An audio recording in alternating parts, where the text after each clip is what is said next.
Hi folks, I'm Denny Brauer, and I want to welcome you to what I feel is one of the finest flipping and pitching and deep water jigging segments that we've ever put together. I think in this segment you're going to find some things that are definitely going to help make you a better fisherman.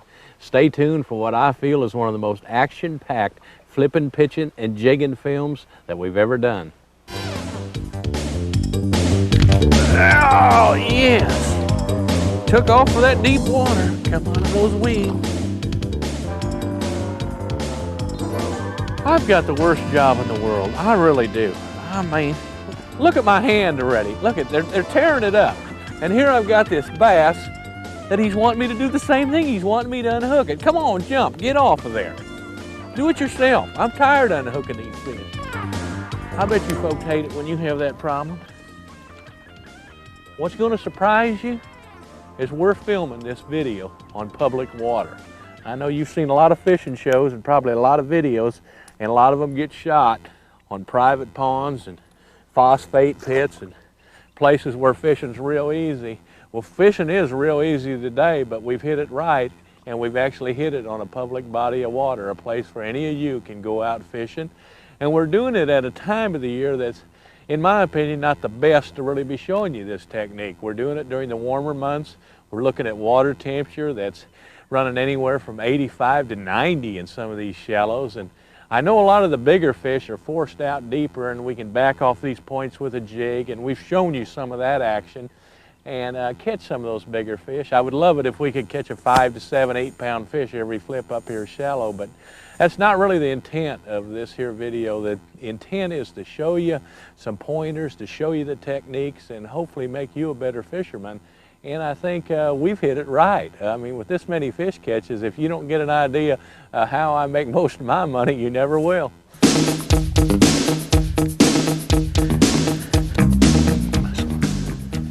Whoa, fish! What are you trying to do? I know what you're trying to do. You're trying to get away, aren't you? Oh, that's a pretty bass right there. About a 3.5 pounder, ate that old jig. Catch another one before the wind blows us away.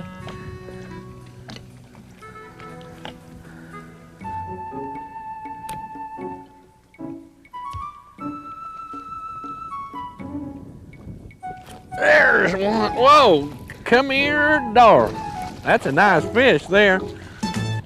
Right in that little weed point. Come here. I want to talk to you a little more. There we go. There's a pretty bass. Look at how he's hooked. Look down that big old mouth. Got him right in the roof of the mouth there, right where he's supposed to be hooked. There we go. Good old flipping fish. Doesn't get to be a whole lot more fun than that, folks. If you don't like flipping, you probably don't like fishing.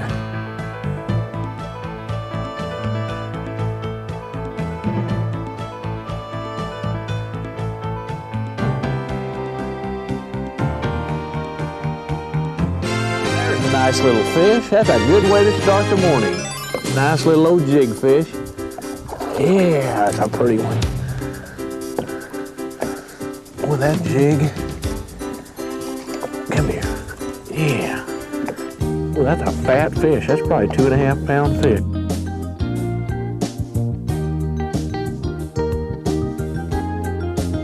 There he is again. Oh, there's a big one. There. Oh, he acts like he's the king of the pack. Jump for us. Jump, jump. I know you'll come off if you jump, but I want to see you. Come on. Yes.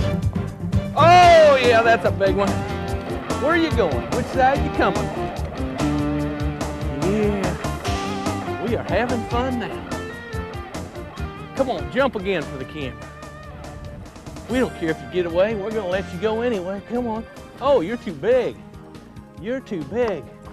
Oh, come to me. Yes. You are a beauty. There's one. He was right in the weeds. That's a pretty one. That's that chameleon brown jig. We're in an area here where the water's a little colder, or a little clearer, I should say. And I switched to that brown. Brown's just a little better clear water color than the black and blue for me. Probably my number one flipping pitching bait is a jig. It's probably the number one bait in history of bass fishing as far as amount of dollars won and numbers of big fish caught. It's just a dynamite bait. It's my personal confidence bait, and there's reasons for that. When I'm fishing a bait right in the middle of heavy cover, it's easier for me to shoot that jig because it's a compact bait into a small hole a lot easier than a big old lizard or a worm, and plus it just seems to attract bigger strikes. And boy, big fish make me money, and I don't think any of you folks would be unhappy with catching the biggest fish you ever caught. So I'm going to talk a little bit about jigs, the different weights, the colors, what I use for trailers on them, and then we'll talk about some of the other flipping baits. But let's start with the jig. If I had one color to choose from, that would be it right there, black and blue. For some reason, all around the United States, a lot of the watercolor we fish is conducive to using a bait that color. Very, very good color choice. Dirty water, my first choice of color, since we're on color, would be that right there, Texas crawl. It's black, got a little bit of chartreuse, a little bit of pumpkin tied in, and that's become a real, real favorite. There's another good choice. Black with bright chartreuse yellow can be a good dirty water color. For those of you in the southern part of the country, especially in the springtime of the year, Texas is a renowned area for using a black jig with this hot pink or red, what we call Texas red in there. In fact, we just come out with a bright red jig just for that situation. So keep in mind the area you're fishing. At times there's a local favorite, a local color. Don't be afraid to match it. It'll help you catch a few more fish. This is another example. White. Years ago, nobody fished a white jig unless they were fishing for stripers. Now everybody's fishing a white jig for bass, especially around vegetation in clear water when they're feeding on shad. This emulates a shad real good, so that's a good color choice to have in your tackle box. We've already covered the black and blue. Now let's cover natural colors. These are the clear water colors. Your pumpkins, your pumpkin greens. This is what we call a chameleon crawfish. It's my favorite clear water color.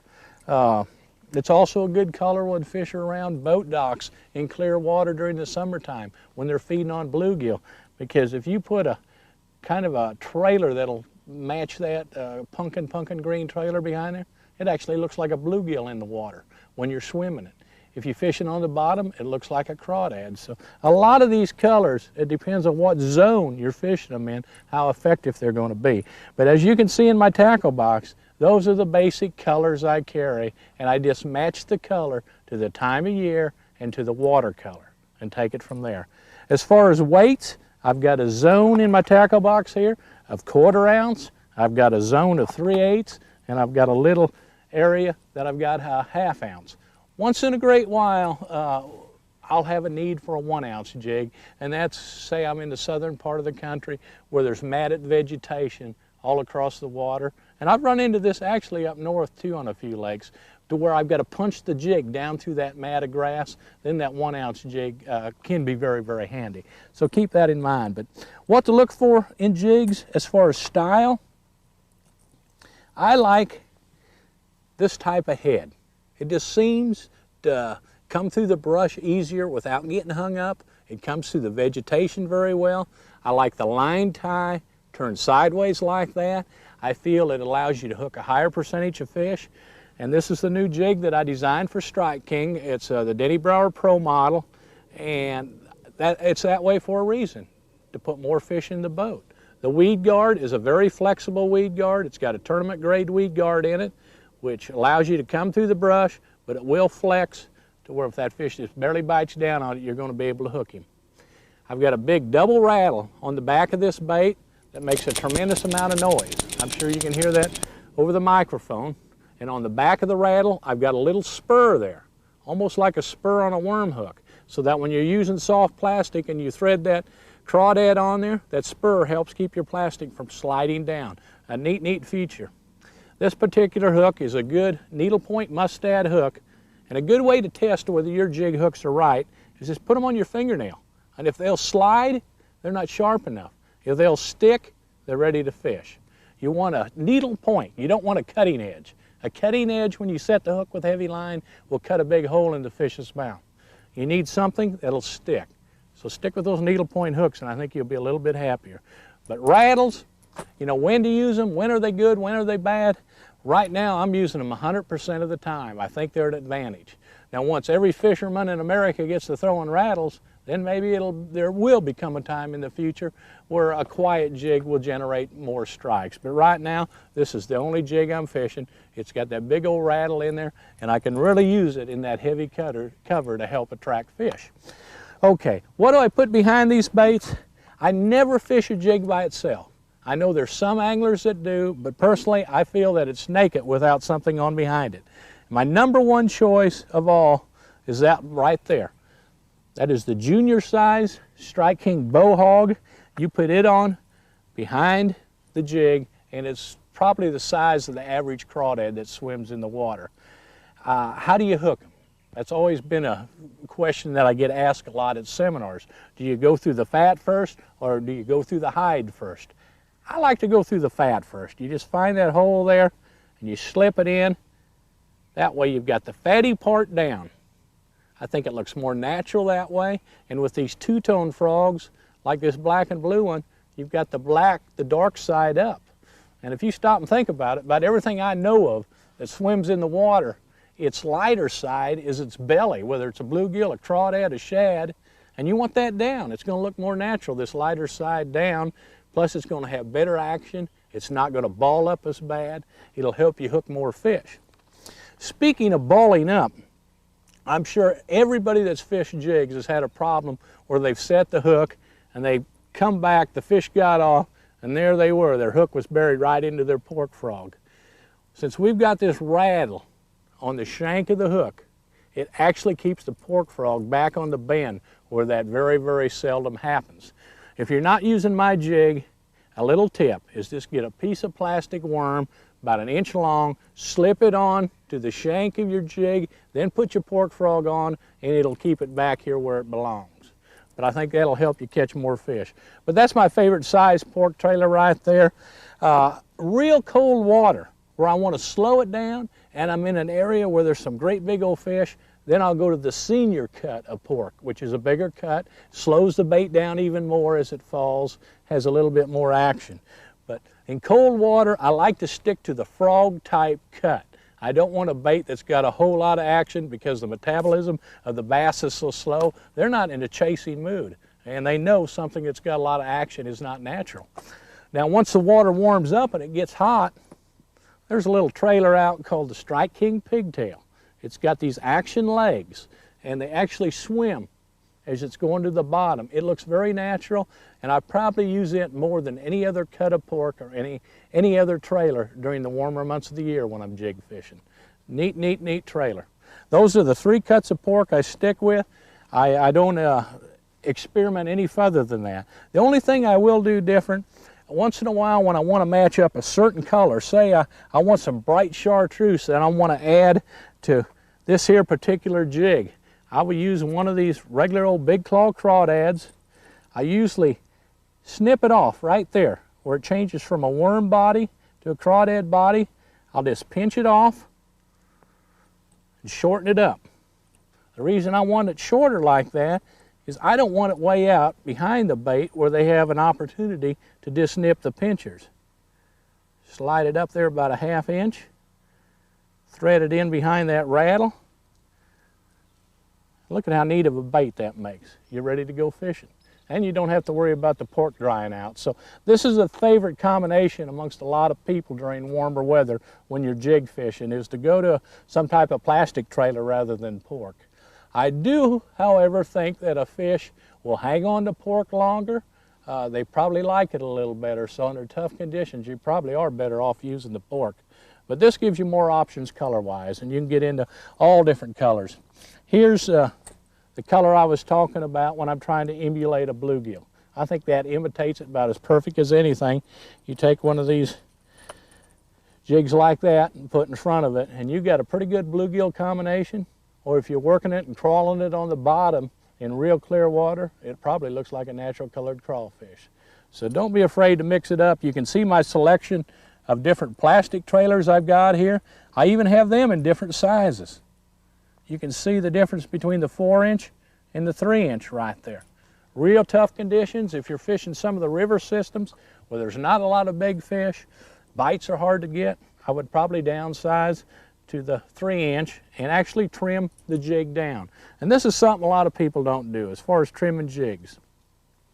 You can bunch this skirt up and you can cut the skirt off basically at the back end of the hook. I just make kind of a little semicircle cut. I also come up here to the weed guard, cut the top corner off that weed guard so it's a little more compact, and that makes a smaller profile bait, and I think you end up hooking more fish. And that's really about as extensive and complicated as I try to make my jig fishing. These are the 2 boxes I carry, one completely full of jigs, another completely full of plastic trailers, and I also got a crate of different colored pork frogs that I carry for certain situations. And then I keep experimenting during the day. If one thing's not working, try something else. Something I've really noticed that makes a difference is in cold water, the speed of fall of the bait when you're flipping.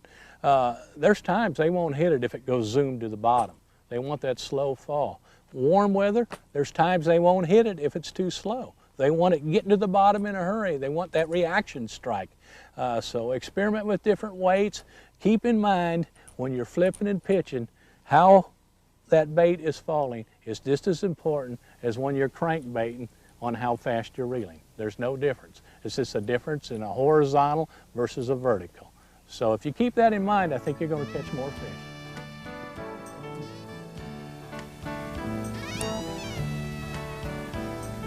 There we go. Boy, I saw the weeds move there. That was a neat deal. You're a fighter. Come aboard. Yes. You folks want to pay attention to when you're flipping weeds like this, and if you see the weed shake next to your bait, a lot of times it's an indication that the fish has turned and moved to the bait. So really be prepared for your line to take off after that happens. Yes, sir, he was buried right up in them. Even though it's early in the morning, a lot of times they like to seek out that cover. Had that little pigtail trailer on the back of there that has that action as it falls. He just couldn't handle that. It looked too much like supper to him, or breakfast, I guess.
Folks, what we've got here is probably one of the best examples of great flipping cover you could ever ask for.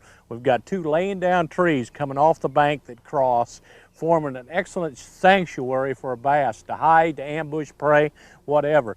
But if you can find places like this on your lake, those are excellent situations to flip and pitch jigs, worms, or whatever the bait may be, right into the middle of. These bass get in there for the shade. They're hiding, waiting to ambush the bait fish, the crawfish, or whatever that's coming by. So don't be afraid to get in there where they live. Laying down trees are great, great places to flip and pitch, especially after cold fronts. If you get a cold front situation that comes into your lake, a great tip is to go to wood. For some reason, fish like to go to that wood and hold there tight. A lot of times it takes several flips real close into the target, but usually the key spot is the heaviest piece of the exact piece of cover. For this two trees here, it'd be right where they cross. Right there where the two trees intersect would probably be where the biggest bass lives.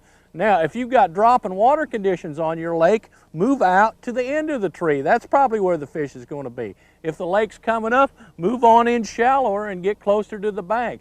Do exactly what the lake level's doing, and you're probably going to catch more fish. Another great fishing situation, folks, is wherever you have wood mixed in with weeds. Weeds are great cover, wood's great cover. When you have the two together, it makes it a special spot. It's like a magnet to the bass. Something else you might want to look for is where you have a weed bed end and it turns into bare bank. A lot of times the fish will set up right there where you have that edge. Once in a while it could be big rocks turning into small rocks. But anytime you have a change, pay a lot of attention, because that's where you're going to get a lot of your bites. And also where your weeds make a point. Those fish will relate to the points, they'll relate to the pockets. When you get that bite, pay a lot of attention on, what was the situation? Was that fish on the outside of the weeds, the inside? Did the weeds make a point? Did they make a pocket? Was it back in a bay? Was it out on the main lake? You start to put all those things together and you will catch more fish. There's a good one.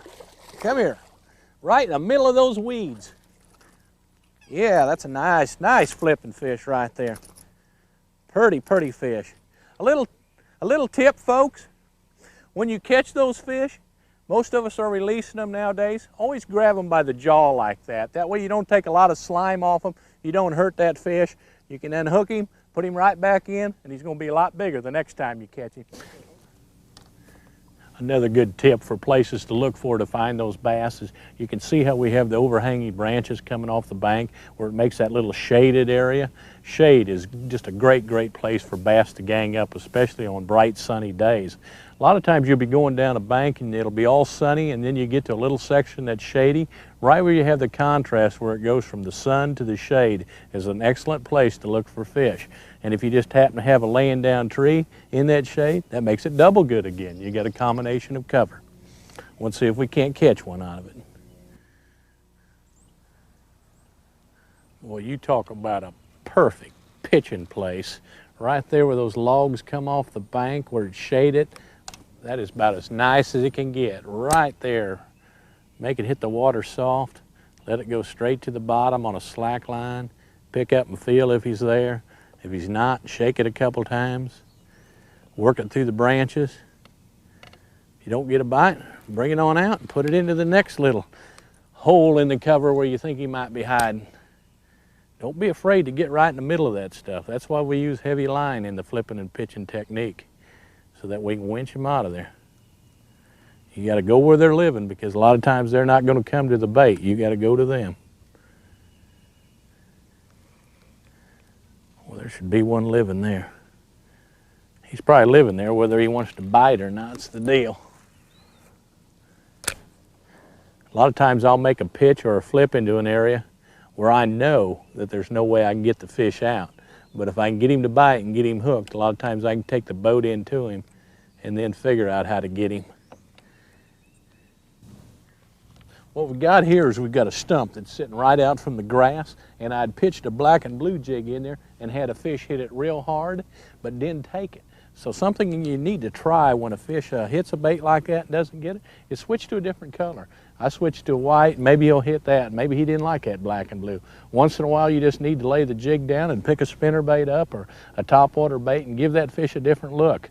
Once you locate him, don't leave him until you try several different changes of baits, changes of colors in order to try to catch him. And then if that doesn't work, don't be afraid to come back an hour later. He may be more in the mood to eat the bait rather than just bump it.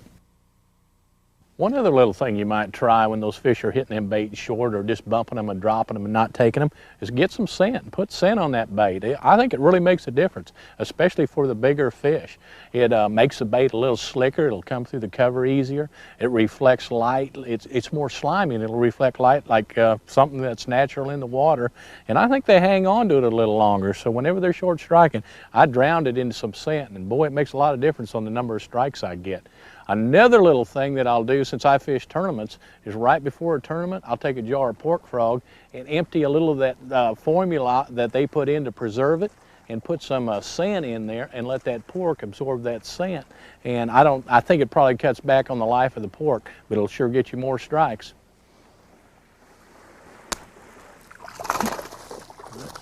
Jump, you little bass, jump. You don't like that hook in your mouth.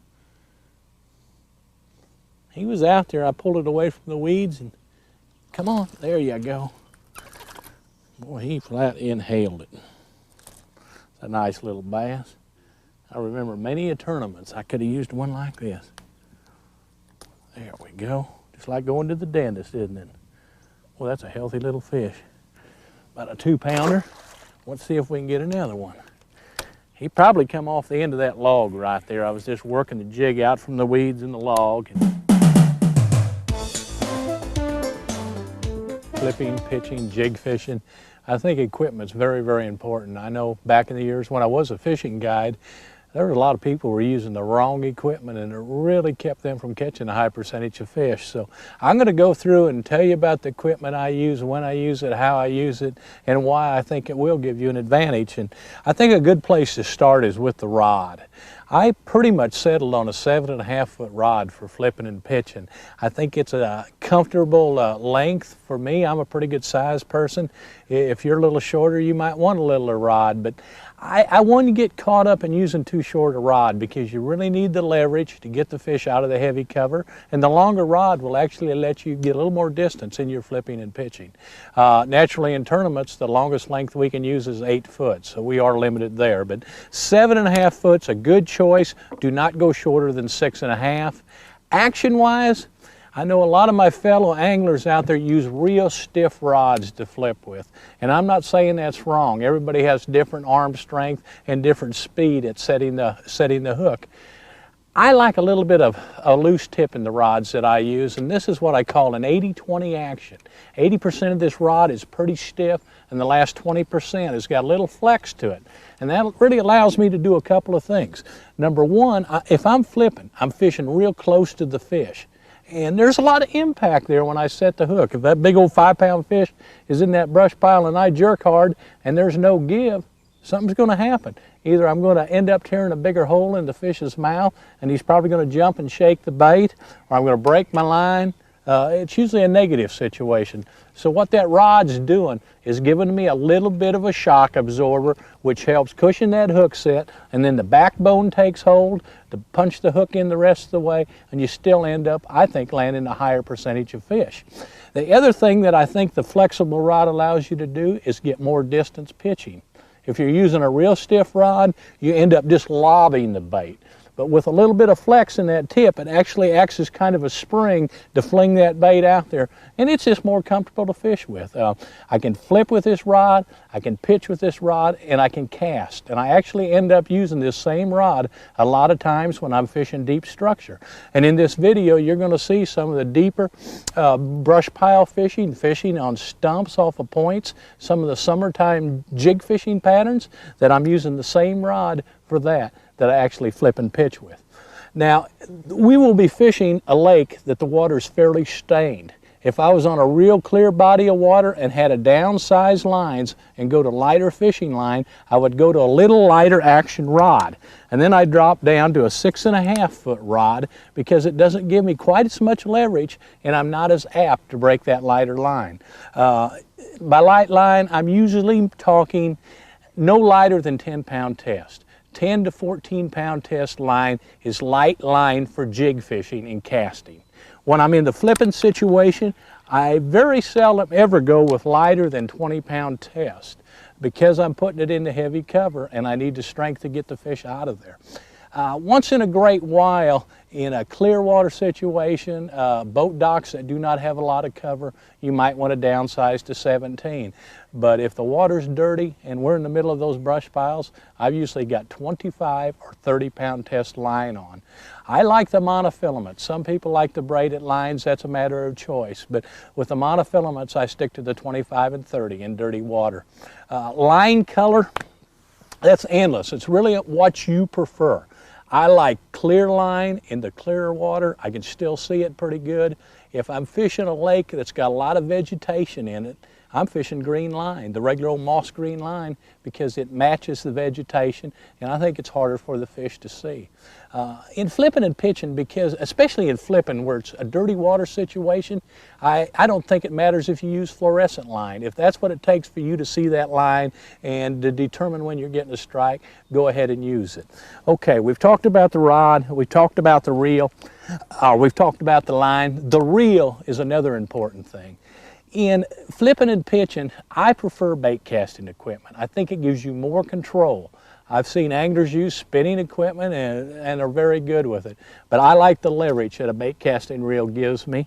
This particular reel is 6.3 to 1. It'll pick a lot of line up in a hurry. That's an advantage, as you will see during this tape, where we have some fish hit the bait and actually run at the boat. Being able to take that line up to catch up to that fish and set the hook is very important. So a high-speed reel can be an advantage. If you're a tournament angler, another place that's an advantage is, say you pitch over here to a stump, let it go to the bottom, shake it a couple times, and don't get a bite. Boy, you can get it back in a hurry and get it into the next spot. And at the end of the day, because you're using a high-speed reel, you're probably going to get more presentations in than your fellow competitors. So equipment does have advantages, but the key is find what works for you. If you're losing fish, having trouble placing the bait where you want to, whatever, it's time to look at some of the equipment that we use because we make our living with it. But if everything's going good, you're able to get that lure where you want to, you're landing a high percentage of your fish, you're not breaking lines, stick with what you're using because you're doing things right. Come out from underneath that boat! What are you trying to do to me? Come here, darling. Quit that fighting. Yeah, oh, that's a nice one. Yeah! Come here. We are having fun now. Come here. Give up the fight. Yeah. That's a pretty fish. He's laying there in about 8 foot of water. Just kind of crawled it over one of them stumps, gave it a little twitch, and boy, did he inhale it. I don't know, once in a while they want it jumped, once in a while they want it crawled. That one just kind of wanted it jumped over that stump. Let's see if there's another one there. There we go. He caught me handcuffed, folks. That wasn't very nice of that bass. I'm going to show you exactly what happened in case you didn't catch that. And this is liable to happen to you when you're fishing. I'm pulling it back out just right there to make my next flip, and he grabs it. You've got two choices. Jerk like I did and hope you don't get all tangled up in the reel handle like I did. I got lucky, I still got him. Or if it's a big fish and he hits and you can tell it's a big fish, you're probably better off just to throw the line back at him, get down here, take a couple cranks, and then get a good hook set to where you're back here and have more control over the fish. But you will see that happen when you are flipping. Once in a while when they're a little tentative about taking a bait, they'll wait until that bait starts to move away from the cover. And if they catch you like that, it can be pretty exciting at times. A nice fish. Don't be afraid to switch colors. I was fishing a black and chartreuse, what we call a tricolor jig, and getting a few strikes on it, but in this darker water I went to an even darker bait, the black and blue, and it seemed to make a difference on the number of bites. So that's why we carry a lot of different colors, a lot of different weights. Since I've moved out of the weeds into deeper water, I've gone to a heavier jig. When I was up in the weeds, I was fishing quarters and 3/8. Now that I've moved out in that 7 to 12 foot zone, I've gone to a 1/2 ounce jig where I can feel them stumps down there a little better, get down there a little faster where the fish are at, and utilize my time a little better. So be willing to experiment with color and experiment with the weight of the jigs, and you'll probably catch more fish on jigs more consistently. There's several different presentations we use to get the bait into these different areas, and one I want to start with is the actual flipping, and what's enough line, what isn't enough line. I think an easy way to judge is just get a handful of line, hold it out beside you with the rod straight up, and have that bait about even with the reel. I think that's a good amount of line to work with. Now you're just dipping the rod down. You're getting that bait swinging. Just practice the swinging of the rod, the dipping of the rod. I'm left-handed, so I'm always using it with my left hand. If you're right-handed, then you're going to have to switch hands as the bait is actually falling. But once you get that motion down and get that bait swinging back and forth, then you can see what I'm doing with this other hand. I've got the line sliding through my fingers. That's how you get the distance. Don't get in the habit of doing this. I see a lot of people flipping this way, where they're hanging onto the line. That's what I call dabbling. Bad things happen when you're hanging onto the line. You get a bite now, you're going to end up with a bad line cut. It's going to be wrapped around your reel handles. You're not going to get a good hook set. The end results are not going to be good. So practice this. Practice bringing this hand right back down to the reel. The reel's now engaged. I like to hang onto my line too, but I like to feel it right here in front of the reel. That's a very good place to help. It'll help you tell a little bit more about what your bait's doing, and you're also in position now to do two things. If you get the bite, you're in position to set the hook. If you don't get the bite, you're in position to bring the bait right back and make your next flip. Just letting it slide over those fingers. That's all there is to flipping. Very important not to try to reach out too far like that. If you overflip, now your line's tight, and if the fish hits, you can't get a good hook set. So what I try to do is when I make the flip, my rod tips at that angle. Now I can follow the lure to the bottom, keeping slack line, just kind of following it down as it settles with the rod tip until it hits bottom, giving it a couple hops, bringing it right back. A very important key to flipping is keeping the boat the same distance from the bank or to the line of cover, the grass line, the boat dock, whatever it is you're fishing. Those of you that are good at boat control are going to be good at flipping. Those of you that aren't are going to have some problems. You're going to be too close and too far away. So it takes a little practice. I like to use a foot control trolling motor. Right now I'm using a 1224 Evinrude trolling motor on the front of my boat, which is very, very quiet. It allows me to sneak up on those fish and allows me to maneuver that boat without having to worry about steering it with my hand, where I can use both hands for the flipping technique. Very good technique in dirty water or heavy cover where you can get close to the fish. When you get into those clear water situations where you're going to scare them if you get right up on top of them and try to flip, or if the cover's a little sparse, or if you need to shoot it way up underneath a boat dock, then we go to the pitching technique rather than flipping. And where with the flipping we had the handful of line, now we don't do that. But we still have the bait about even with the reel. I think it's a good idea when you're first learning to pitch to maybe grab the back of your trailer just to help direct it a little bit, and you're just doing an underhand swing. Just shooting it out. After a little practice, you'll become very good at this, letting the rod do the work. You're still keeping it low to the water where it doesn't make a loud splash. As you can see on some of the footage we shot today where we were skipping it underneath boat docks and that, you can get to a lot of places that most people can't get if you get real proficient at the actual pitching part. I even get to where I skip it right across the top of the water like that to shoot it underneath a target. You can develop a lot of distance. You get a lot more range than you do with actual flipping. You can see I can reach way over there with an underhand pitch. That's a long, usually I don't fish that far, but you can see if you combine flipping and pitching, how versatile you are in heavy cover fishing. There's not a hiding place a bass can get that you can't reach. One other little thing that you might like this to impress your friends. I don't know, I like to use this deal whenever there's a camera crew around, but once in a while we'll have overhanging trees or we'll have a boat dock above us where if we got this rod up here trying to flip or even trying to make some of those pitches, we're hitting the cover. So I use a little roll cast. I get about 2 or 3 foot of line out, just make a little circle and shoot it off. And you can keep that rod tip down real low and make that little loop cast and shoot it in underneath that cover. That looks good. They'll impress your friends as long as you go the right way. You go the wrong way, you're liable to knock yourself out and look pretty silly. So keep in mind that you're just making a little loop with it. Just going in a circle, trying not to hit your rod, and then releasing the line at the right time, and that bait will just shoot off. So those little different casts will get you into those heavy cover places where those big bass live and are going to get you some excellent results. We've talked a lot about the technique, the equipment, the different baits we use in flipping and pitching and jig fishing, but when should you do it? I think that's very important. What seasons are best, what weather conditions are best, and I think that's where a lot of anglers have a problem. They're trying to kind of force a technique when it's not really right, and I can maybe simplify that a little bit for you, and I don't always guess right either, but what I try to do is after real bad weather situations, cold fronts, etc., boy, I like to pick that flipping stick up and go to the heaviest cover I can find. I look at a bass like this, analyze where was he a week ago, where was he when you caught him last.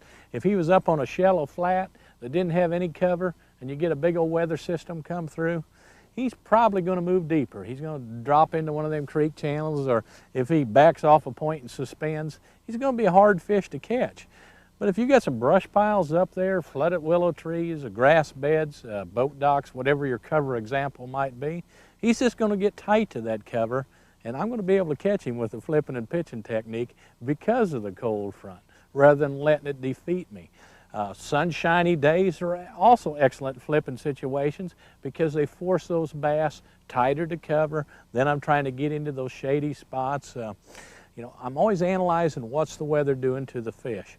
I'm also looking at the water temperature. Springtime of the year, fall of the year, and on into the winter, those colder water months are normally when a higher percentage of fish are shallow, especially the bigger fish, and around them shallow water targets that are conducive to good flipping and pitching. Once in a while on some lakes during the summertime you can have a good flipping and pitching bait, but spring and fall are your two prime months for it, so also keep that in mind. Dirty water conditions are a plus versus clear water conditions. In dirty water, you normally have a better flipping and pitching bite. It also pertains to what's the water level doing. If a lake's dropping, normally the flipping and pitching bite is not near as good as if the lake's rising. A rising lake, I would get to the bank and I would pick that jig up or the lizard or whatever the bait may be, put it on one of these long rods and get to hunting for that heavy cover, and I think you're going to catch more fish. So analyze the season, analyze the water temperature, analyze the water color, just analyze everything you can and put all these pieces of the puzzle together, and I think you'll have a better idea when to pick this up and when to lay it down and try something else.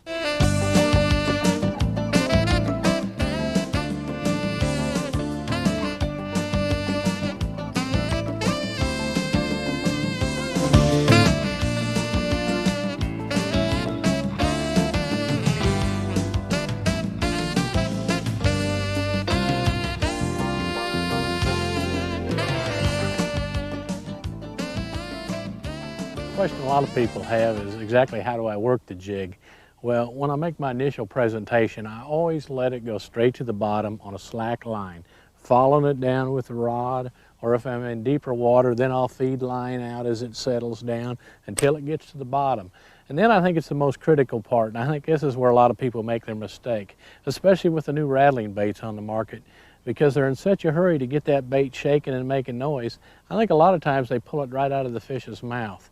So as that lure's falling, you watch if the line twitches, moves sideways, does anything wrong, stops falling before it gets to the bottom, I think you should go ahead and jerk.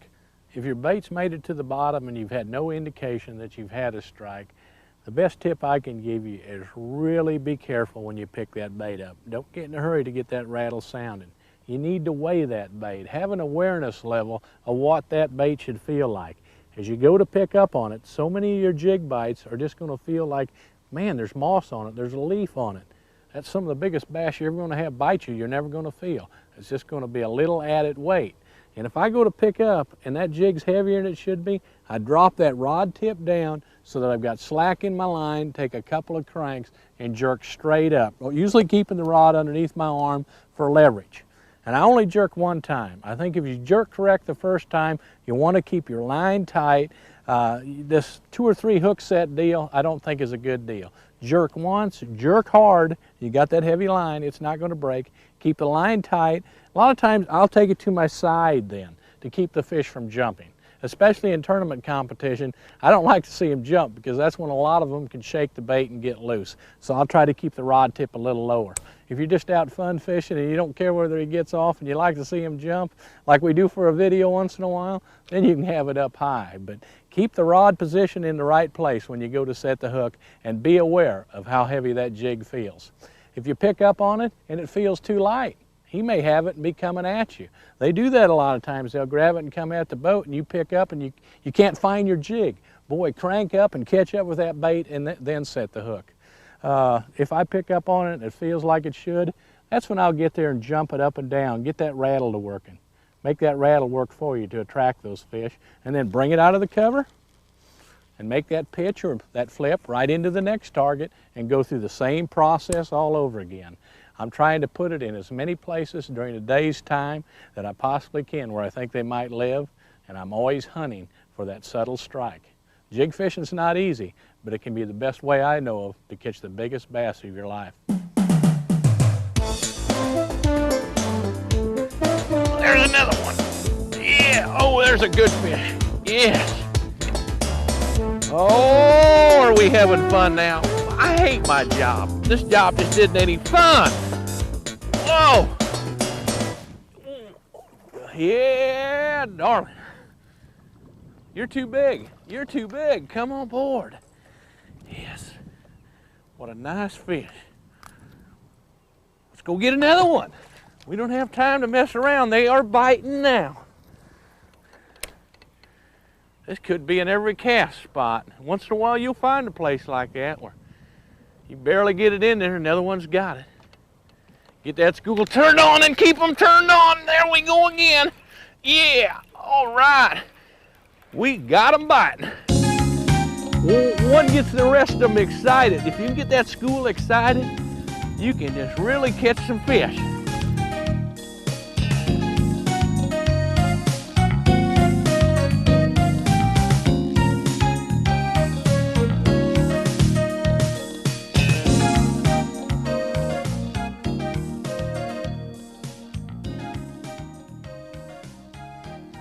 Once in a while, the jig isn't the right choice of baits, whether you're flipping or pitching or casting, so you need some options, and the natural options are going to plastic worms and lizards.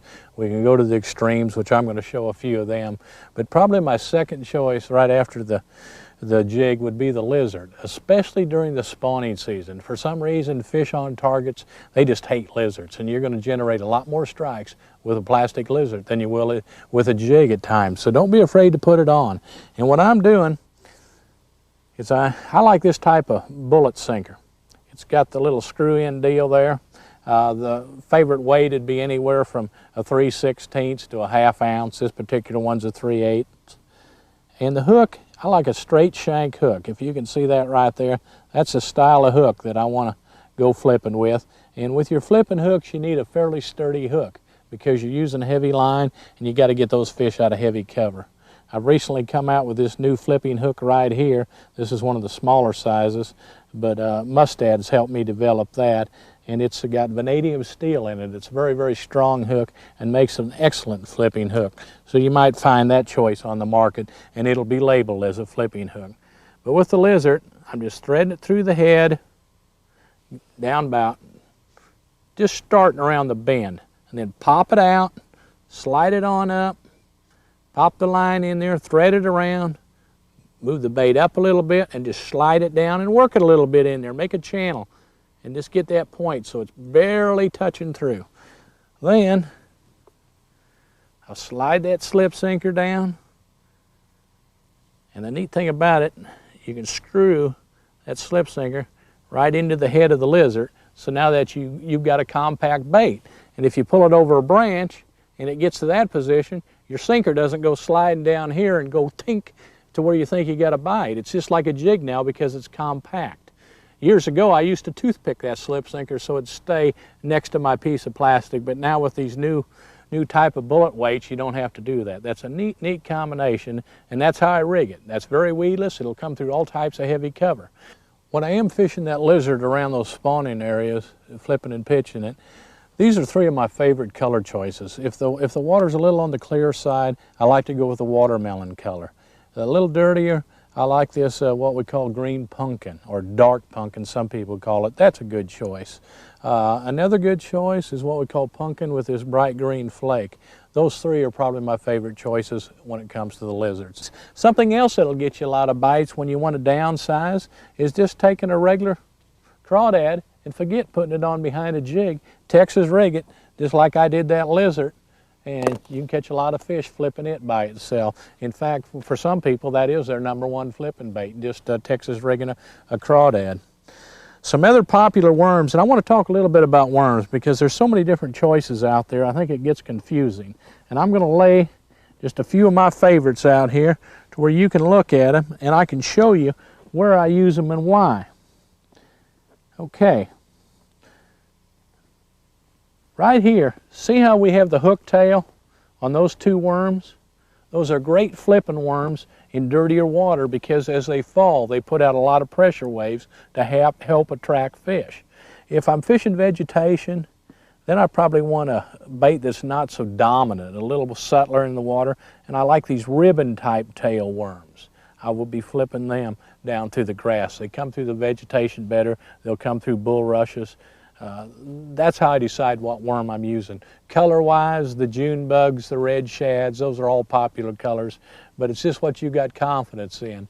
Normally, if you're confused about color, you can go to a dark color like a June bug, a black grape, or just a straight black worm and catch a lot of fish in all different watercolor situations.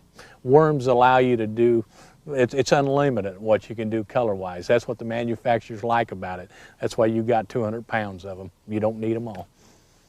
For some of you folks on the clearer water areas, certain parts of the country where fishing is real hard and you're not fishing for those giant fish, I realize you do have to downsize baits. And a logical choice is going to the little 4-inch ringworm type bait or to the tube baits, your Gets-It type baits. Those are great choices. You can rig them weedless.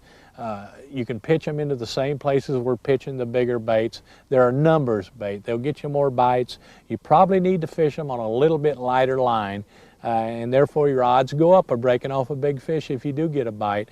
But at times when fishing's real tough, you do need to downsize and you do need to go to baits like that. So give those a try also.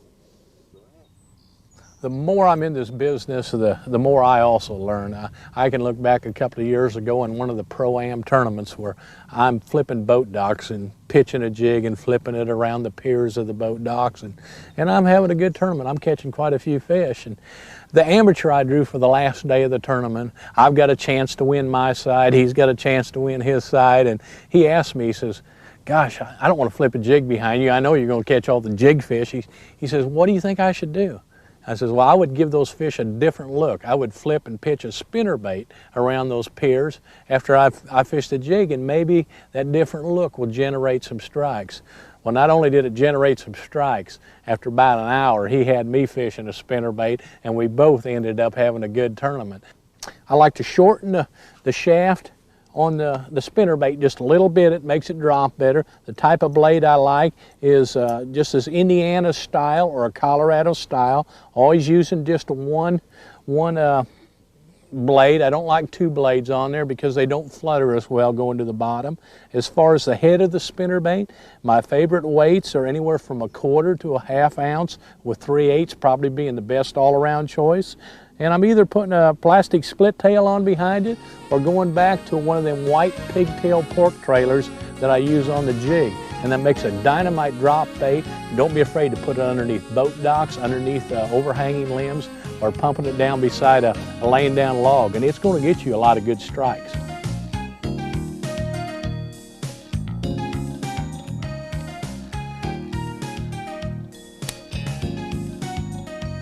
Ah, there he is. Oh, come right off that stick. Come here. Oh, man. Whoa, he wanted to get back in where he was. That's a beauty. See how that little stick's coming through them weeds? He was laying right underneath the shadow of that. There you go. Go back and join your buddies. Boy, this is a good morning for fishing. This is fabulous. They are really aggressive, biting the bait good. He just took off streaking for deep water.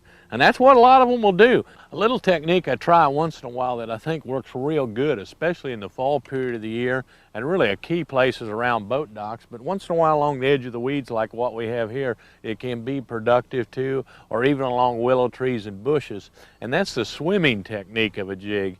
Most of the time we're letting it go straight to the bottom, hop it a couple times and bring it out. But you can actually take that jig, make your pitch out there, never let it go to the bottom, keep the rod about in this position, and just keep it swimming along, just kind of moving like that through the water, and it kind of looks like a bait fish.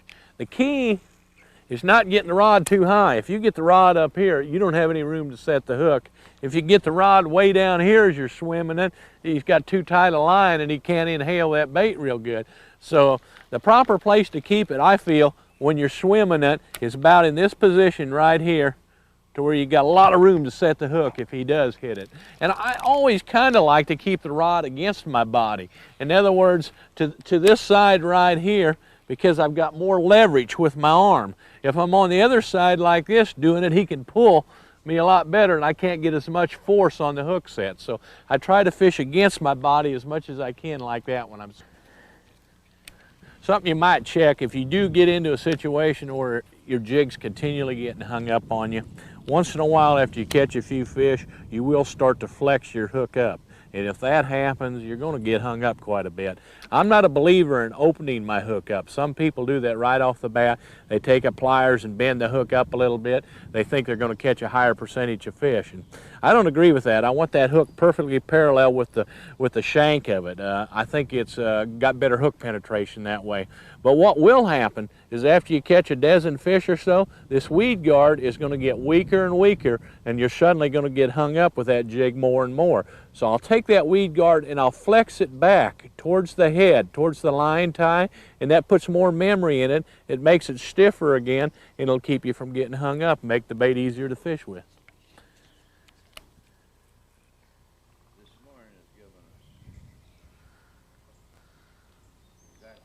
There! Boy, look at that fish! Oh man, that was neat. I saw him actually take the bait. Come here. You want to jump one more time? I didn't think so. That was a neat deal. That bait didn't settle 4 inches under the water. Just whoosh! I don't know whether you could see it on the camera, but man, what an aggressive fish that was.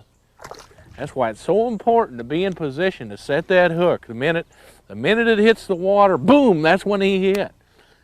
Gosh, that's one thing about this shallow water flipping. Things can happen in a hurry. That was a neat deal. In the near future, we're going to introduce another video. It's going to be another kind of how-to, but we're going to use my son, Chad. He recently graduated from the University of Missouri with a degree in fisheries and wildlife, and he's now out fishing full-time as a professional fisherman. And I know I've gone to a few of his seminars and listened to him, and he's got a totally different perspective on bass fishing because of that wildlife and fisheries degree. He understands why they do certain things, the weather behind it, the different colors, the sound factors, what colors, why they work so good in certain different color water. And I think in that video that he's going to do, it's really going to open your eyes to some of the scientific end of bass fishing. I've always had theories about why they do things. He's actually put it into words and explained to me why some of my theories do work. So I think that's going to be a really neat feature, and we're looking forward to when he does get that shot.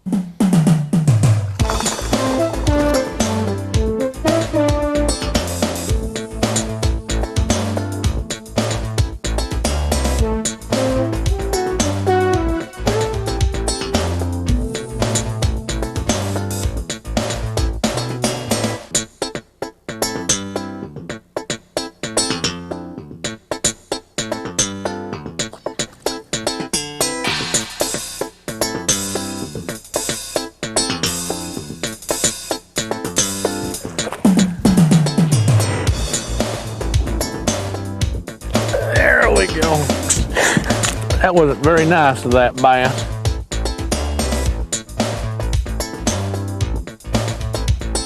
There's one. Whoa! Got him right in the root. Little bitty stick.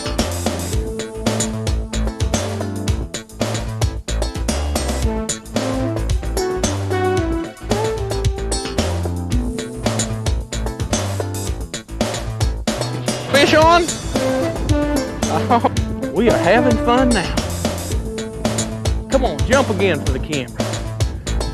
We don't care if you get away. We're going to let you go anyway. Come on. Oh, you're too big.